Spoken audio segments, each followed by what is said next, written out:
Hello, YouTubers out there. This is the Boob Wasteland Show with your host, Jerry Saravia.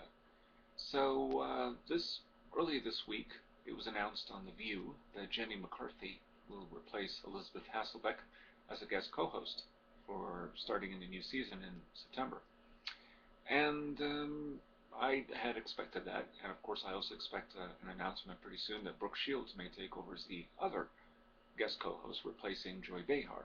So, as you know, Joy Behar is leaving at the end of the season, and Elizabeth Hasselbeck had left rather abruptly, in my view, perhaps a little too abruptly, but that's a story for another time in case anything comes up, because I don't see why she couldn't, you know, I discussed this already before, but I don't see why she couldn't have been guest co-hosting until the end of the season like Joy Behar, but hey, what do I know?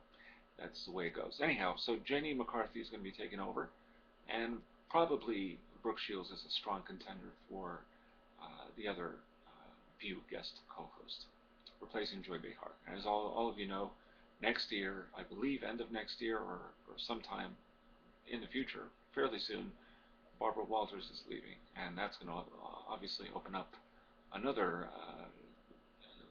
seat to be filled. So we'll see about that one. Now, um, so when I heard that, I thought, okay, that's good. It's Jenny McCarthy. All right, sounds fine. She did well. I think she had 11 different appearances as a guest co-host in the past, so now she'll be a permanent co-host.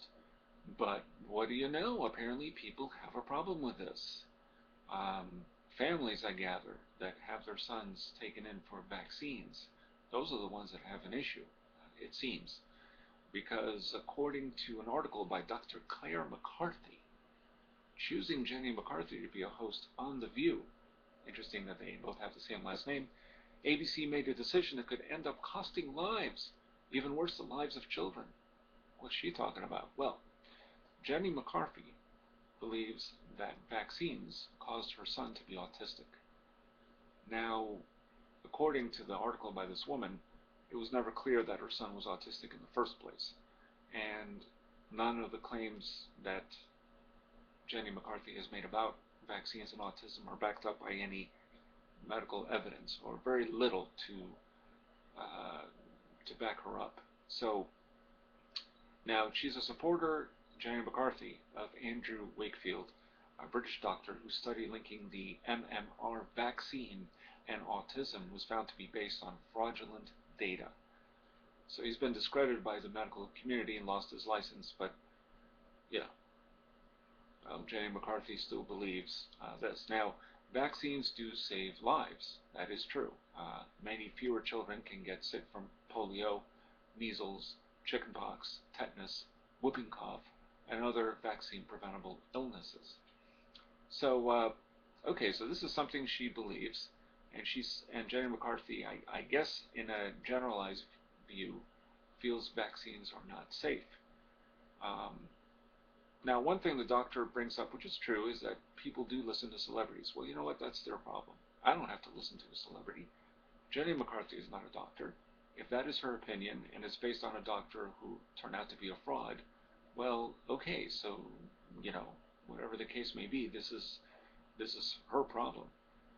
She can't legitimately stop kids from getting vaccines. And if people are up in arms over this, especially parents, and that means they don't believe her. So there, that's it. That's all there is to it.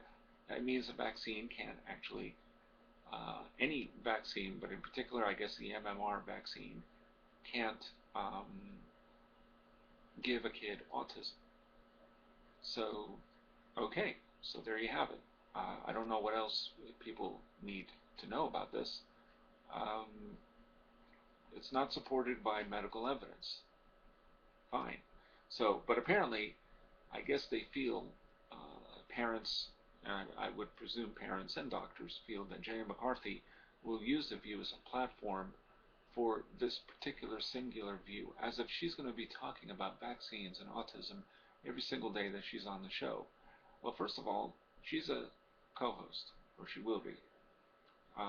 She does not have any say, maybe some say, in terms of topics that will be discussed, but it's usually hot topics, and hot topics are anything that they decide to discuss, whether it's about Trayvon Martin, whether it's about Rush Limbaugh, whether it's about President Obama and the latest thing that's going on with him, or whatever the case may be.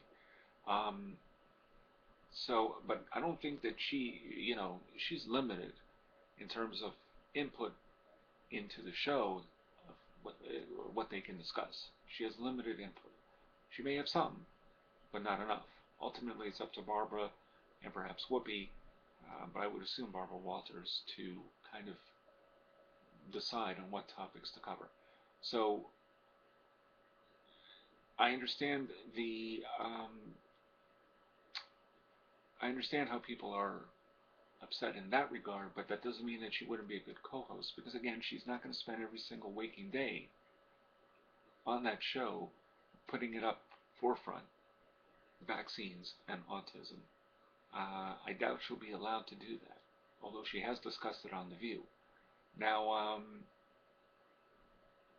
the thing that they mention is that, oh goodness, all right, according to Applied Behavioral Analysis Therapy, Jenny McCarthy tried a gluten-free and casein-free diet, and oxygen chambers, and aromatherapies, and electromagnetics, and spoons rubbed on the body, and B12 shots, etc., etc.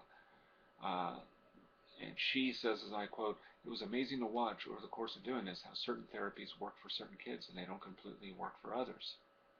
When something didn't work for Evan, I guess her kid, I didn't stop. I stopped that treatment, but I didn't stop." So she has stated that, I think it's pronounced chelation therapy, helped her son recover from autism, which was a controversial remark, right? Because I'm no medical expert, but I think autism is something you live with for the rest of your life. But again, what do I know? I'm not a doctor, but neither is she. And therefore, she shouldn't be given too much credibility based on these comments. And the other thing is that the underlying rationale for chelation is the speculation that mercury in vaccines causes autism. So this is the main thing that's been rejected by scientific studies. Now, again, this is just her view. I don't think, and she defends Dr. Wakefield, I don't think she's going to be on the show stating this every single day and making it like with a bludgeon. I really doubt that very much. So give the girl a chance. These are controversial remarks. It's not really supported. She may change her mind. She may not. I don't know. She claims her son doesn't have autism. Whatever the case may be, it's not supported by medical scientific evidence. So give her a break. If this is if this is her thing, and she feels that it has, or that something other than vaccines can help her son get over, or I shouldn't say vaccines, but anything can help her son get over the autism, let her believe what she wants to believe. She may not be the only one, clearly, but that doesn't mean that's going to be her platform every single day on The View. That's what I'm trying to get at. It won't be. They won't let her do that. It was the same thing with Elizabeth Hasselbeck, a Republican, but she didn't, although she had a mouthful, as do Democrats and independents, to say about or criticize Obama and his policies and so on and so forth. It wasn't done with a bludgeon, and was only brought up when they discussed politics on the show, which, as I've said before, they seem to be discussing less and less of politics now. So I don't know what the reason is behind that, but give her a chance and let's see what else she has to say. Again, I don't think she's going to be on the show discussing this ad nauseum. I could be wrong, but I somehow doubt it. So there. Give Jenny McCarthy a break. And this is the Boob Wasteland Show with your host, Jerry Saravia, signing off.